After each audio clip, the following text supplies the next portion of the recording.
Hello students, very good morning. आज हम discuss कर रहे हैं types of expected credit loss. हमारा टॉपिक चल रहा था इम्पेयरमेंट ऑफ फाइनेंशियल एसेट्स और हमने लास्ट क्लास में एक प्रैक्टिकल डिस्कस किया था कि कैसे एक्सपेक्टेड क्रेडिट लॉस निकालते हैं, प्रेजेंट वैल्यू कैसे कैलकुलेट करते हैं। अब आज उसी चीज़ को हम आगे बढ़ाते हुए डिस्कस कर रहे हैं कि एक्सपेक्टेड क्रेडिट लॉस कितने तरीके के होते हैं। एक्सपेक्टेड क्रेडिट लॉस स्टूडेंट दो तरह के होते हैं, एक होता है life time expected credit loss, एक होता है 12 मंथ एक्सपेक्टेड क्रेडिट लॉस। एक कंपनी को सोचना पड़ता है, जजमेंट लेना पड़ता है कि उसको लाइफ टाइम ईसीएल बनाना चाहिए कि 12 मंथ ईसीएल बनाना चाहिए। ये किस पे डिपेंड करता है? स्टैंडर्ड ने कुछ कंडीशन बता रखी है IFRS 9 ने। लाइफ टाइम ईसीएल तब बनेगा जब हमारी असेट्स क्रेडिट इम्पेयर्ड है या फिर असेट्स में क्रेडिट रिस्क जो है सिग्निफिकेंटली इंक्रीज हो चुका है। कब माना जाएगा कि असेट्स में सिग्निफिकेंटली क्रेडिट रिस्क इंक्रीज हो चुका है? मान लीजिए जो हमारी असेट्स है, जैसे हमने किसी को लोन दिया या हमारे हमारे बॉन्ड्स हैं, जो फाइनेंशियल असेट्स हैं हमारे, हमने बॉन्ड्स किसी कंपनी के परचेज करे हैं, हमने डिबेंचर किसी कंपनी के परचेज करे हैं, तो उधर वो जो असेट्स है वो सिग्निफिकेंट फाइनेंशियल डिफिकल्टी में है। जिस पार्टी को हमने लोन दिया है, जैसे मान लीजिए विजय माल्या है या अनिल अंबानी है, ये सिग्निफिकेंट फाइनेंशियल डिफिकल्टी में है, तो इनको हम लोग क्या मानेंगे कि ये हमारे यहाँ पे क्रेडिट रिस्क सिग्निफिकेंटली इंक्रीज हो चुका है।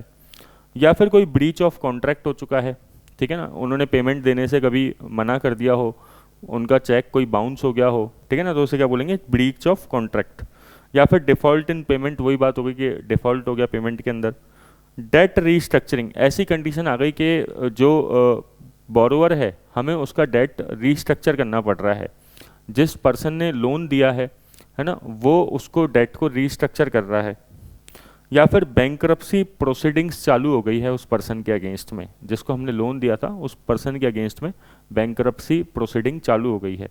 तो इस केस में मानेंगे हम कि यहाँ पे life time expected credit loss निकलेगा। और भी एक कंडीशन है कि जिस पर्सन को हमने लोन दिया है या फिर जिस पर्सन की हमने फाइनेंशियल असेट्स परचेज करी, जैसे बॉन्ड्स परचेज किया, उस कंपनी की सेल बहुत ज़्यादा गिर चुकी है या फिर शेयर प्राइस जो है लगातार गिर रहे हैं, तो हम कहेंगे कि भाई यहाँ पे सिग्निफिकेंट रिस्क अराइज हो चुका है, तो फिर हमें लाइफ टाइम ईसीएल बनाना चाहिए। और अगर इनमें से कोई भी कंडीशन सेटिस्फाई नहीं होती है तो फिर हम 12 मंथ ईसीएल बनाएंगे। 12 मंथ ईसीएल बनाने के लिए हमें जो अगले 12 महीने के अंदर डिफ़ॉल्ट की प्रोबेबिलिटी है उसको कंसीडर करना पड़ेगा।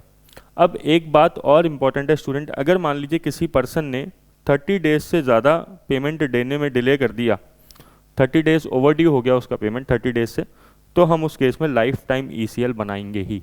ये मानेंगे कि यहाँ पे क्रेडिट इम्पेयर्ड असेट्स हो चुकी है। Thank you.